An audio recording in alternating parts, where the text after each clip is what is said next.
भारत निवडणूक आयोगाच्या निर्देशानुसार धुळे जिल्ह्यात SIR 2026 अंतर्गत मतदार यादींचे सखोल पुनरीक्षण सुरू करण्यात आले। या मोहिमेअंतर्गत शिरपूर तालुक्यात 30 जून ते 29 जुलै 2026 या कालावधीत मतदान केंद्रस्तरीय अधिकारी अर्थात BLO घरी जाऊन इन्युमेरेशन फॉर्मचे वाटप आणि संकलन करणार आहेत।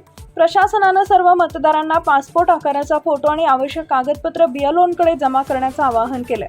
तसेच जे मतदार EF फॉर्म भरून देणार नाहीत त्यांची नावं अंतिम मतदार यादीत समाविष्ट होणार नाहीत असंही स्पष्ट करण्यात आलेलं आहे। या राष्ट्रीय मोहिमेच्या प्रभावी अंमलबजावणीसाठी तलाठी, ग्रामपंचायत अधिकारी, कृषी अधिकारी, स्थानिक शासकीय कर्मचारी, प्रतिष्ठित नागरिक तसेच आजी-माजी लोकप्रतिनिधींनी सक्रिय सहभाग नोंदवावा असं आवाहन प्रशासनानं केलं आहे।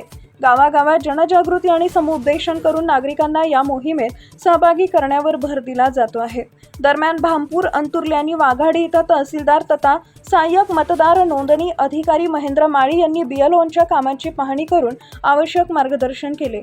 उपविभागीय अधिकारी शरद मंडलिक आणि तहसीलदार महेंद्र माळी यांनी सर्व मतदारांनी वेळेत सहकार्य करून ही मोहीम यशस्वीपणे राबवण्याचं आवाहन केलंय।